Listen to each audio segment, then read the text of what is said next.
Delivery man spots an item on customer's porch that forces him to make a bold move.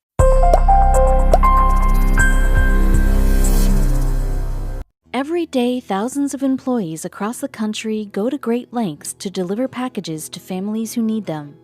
The hours are long, the work is tiring, and the payoff can often feel like very little. Most days in the life of a courier are pretty standard, and not much changes from shift to shift.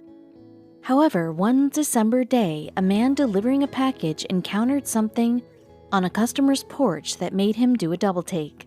When he realized what it was, he made a seriously bold move. At 25 years old, Kyle Smith had been working as a delivery man for 2 months, bringing packages far and wide in an effort to make sure all families received the goodies they requested in a timely manner. While delivering was hard work, and Smith found himself constantly busy, there was one time in particular that life as a courier could get especially hectic. This was during the holiday season, a time when, in the United States alone, hundreds of millions of packages and letters were ordered and delivered. On an individual scale, Kyle had quite the hefty haul as well. Because during the winter months, Smith himself was responsible for the safe delivery of as many as 200 individual packages per day. This is no easy feat, and not something you can complete within the confines of a normal 8-hour shift. In fact, Smith and other drivers like him were forced to work 9 to 10-hour days just to be able to deliver all the packages in time. To make matters worse, he only had a 30-minute lunch break. As if life couldn't get any harder, Smith also worked 3 jobs. He was doing everything he could to support himself and his family, but it couldn't have been easy. Then, one day, things took a turn for the worse. On the morning of December 12th, Kyle Smith made an unfortunate mistake that would lead him to have one of the most unpleasant shifts of his career. In a blunder he would soon regret, Smith forgot his lunch and a water bottle at home. With no respite from the elements, hungry and thirsty, Smith had no choice but to continue on with his deliveries. That is, until he got to one special house that changed everything. This house was located in Murfreesboro, Tennessee, and happened to belong to a woman named Sarah Barnes. What he would find on her porch would get quite the reaction from Smith, and with good reason. What he had noticed, sitting there casually, was a package already on the front porch. However, this one was different. It wasn't a package delivered by Smith, or even by another courier. This was a basket filled to the brim with all of Smith's favorite snacks and even his favorite juice from childhood, Capri Sun. It was clear that some generous resident had left this bounty to share with hungry couriers arriving at their porch. Smith was so elated at the discovery that he began to dance, a joyous affair he referred to as his happy dance. He was just so pleased to have something to eat and drink that he couldn't help himself. Little did the 25-year-old know the entire adorable moment was captured by Sarah Barnes' Ring doorbell, a contraption used for home security purposes. Soon the entire episode would go viral. However, this was far from the end of Smith and Barnes' story. After the video went viral and thousands of people expressed their praise for both parties involved, the two finally got a chance to meet. The pair was invited to come on a local TV station together, and when they made their star appearance, they had some very sweet words to share with the audience. First off, Barnes revealed an interesting fact. She had intended on putting out more adult snacks that day but only had kiddie foods on hand, and wanted to put something out right away. Her friends teased her about the choice. Luckily enough, the last-minute decision had provided just what Smith was looking for. "I hadn't seen a Capri Sun since 5th grade," he remarked. "It brought me back to middle school." Smith went on to express his gratitude for Barnes' foresight and consideration, saying that it shows that the smallest act of kindness can bring you out of a tough situation. What started as an awful shift turned into a great day. "I really want for everyone to understand it's bigger than snacks," Smith continued. "It's more caring for someone and actually being sincere and thinking about someone's day." Wise words to follow. Amazingly, since their story swept across the internet, more and more people have been following suit. leaving out snacks and drinks for the delivery men who work so hard to provide people with their packages. Sometimes they can even help us out. Angela Nugent of Anoka County, Minnesota, worked as a delivery driver for a Domino's pizzeria near her home. Although the shifts were long and strenuous sometimes, she loved the constant customer interaction it offered her. Before Angela worked as a delivery driver, she was a traveling nurse for the Minnesota Visiting Nurses. There, she performed housekeeping for people living with HIV and AIDS. She loved the everyday interactions and human connections. Angela's daughter, Sarah, turned her onto the idea of delivering for Domino's after the housekeeping job. Sarah had children of her own, so she and Angela, she figured, could work opposite shifts, so one of them was always home to babysit. The lifestyle worked well for everyone. As delivery drivers, both got to know plenty of people around Anoka County. But there was one 76-year-old man both women developed an extra special bond with over time. His name was Lee Haas. Like clockwork, every Saturday morning, he'd call and place an order, and either Angela or Sarah would bring the cheery man his pizza and chat for a bit. Through their conversations, they learned 2015 was a brutal year for Lee. A horrible storm at the beginning of the year caused a massive tree to destroy much of his home. The damage was too expensive for Lee to afford, so he was forced to move into a deteriorating trailer he owned. If that wasn't bad enough, Lee's son was then killed in a horrible snowmobiling accident later that year. This destroyed the elderly man, and he sank into a period of depression. However, he was always cheery when Angela and Sarah stopped by. Even though Lee had the trailer to move into, it was a far cry from home. The same storm that destroyed Lee's house didn't leave the trailer in much better condition. One look made that glaringly obvious. But the women had only ever handed Lee his pizza outside. They never saw what the living conditions were.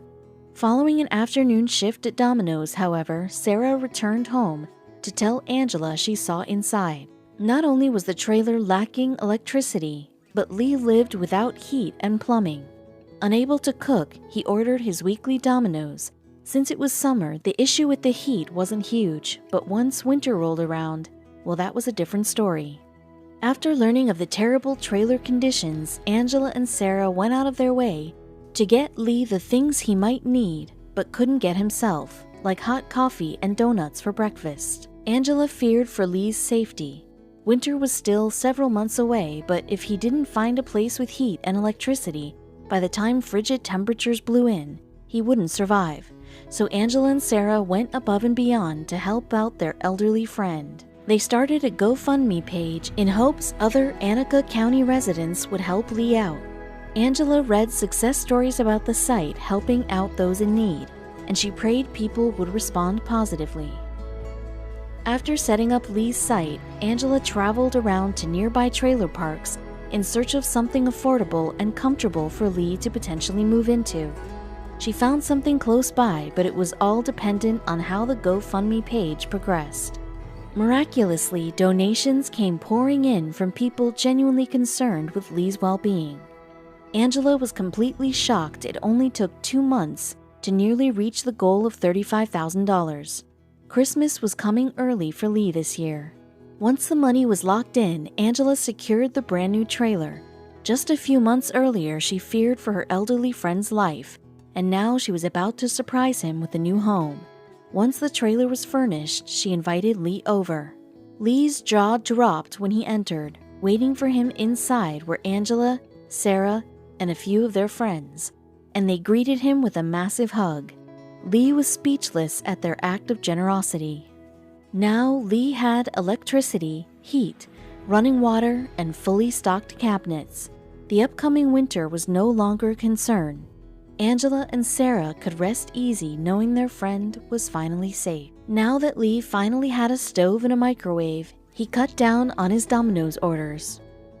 That, of course, didn't stop Sarah and Angela from popping by occasionally to make sure he was comfortable and safe. He always was. After helping Lee, Angela realized how many other customers needed outside assistance. She even started another GoFundMe page for a woman suffering from Crohn's disease. As long as Angela's around, she's willing to help anyone as best she can. Oddly, people backed by corporate America have stepped up time and time again all over the country. A young man who remained anonymous for his story found this out while flipping through the TV channels one night. Although he was used to vegging out on the couch, watching movies or doing some work on his laptop, he always wished he had people to hang out with. Spending time by himself had its advantages, but he yearned for company. As he stared vacantly at his television screen, an overwhelming sadness suddenly came over him. His mind kept playing the words, "You're all alone," in a loop, and he couldn't get it to stop. Catching him completely off guard, tears began streaming down his face. He wasn't sure why his body was having such a visceral reaction to his thoughts, but it was something he could no longer ignore. He really didn't have many options at that point. With no family to reach out or friends to offer any sort of comfort, he pulled out his phone and did the only thing he thought might relieve some of his internal unhappiness. He texted Stouffer's, the pasta company. Could he have texted a depression crisis hotline instead? Of course. And they would have been more than happy to help ease his thoughts. But he wasn't in the mood to talk with a specialist. He wanted to chat with someone new. He found the number for a Stouffer's hotline that was ready to take calls at any hour of the day. He was nervous, unsure of how the person on the other end would respond, but it was worth a shot. He needed some sense of relief quickly. After typing out a brief introduction, he stared down at his phone screen, hesitant to send the text. He closed his eyes, took a deep breath, and gently pressed send. Honestly, what was the worst that could happen? Sure enough, it only took a minute for a text to come in from Stouffer's. It was a woman named Sarah on the other end, and she had a pleasant demeanor. This was exactly who he was hoping for. Sarah wanted to know how she could be of assistance. The man felt no need to skirt around the issue. He came out honestly and said, "Hey Sarah, was just lonely and depressed and looking for someone to talk to." At this point, there would have definitely been some people who would have stopped the conversation or directed him to another source for help. Sarah was surely in no way trained to handle people experiencing bouts of depression. But she surprised him. She informed him that although she was able to chat, the conversation had to be about the products they sold. It was a professional line they were communicating on. Even though the man was wrought with sadness, he thought up a very clear way to keep the conversation going while also discussing Stouffer's products. He figured if he established an analogy using food, he could safely discuss what was on his mind without breaking any of Stouffer's hotline rules. So he used lasagna to represent himself. He described in detail a disastrous lasagna making process, which represented his struggle with depression.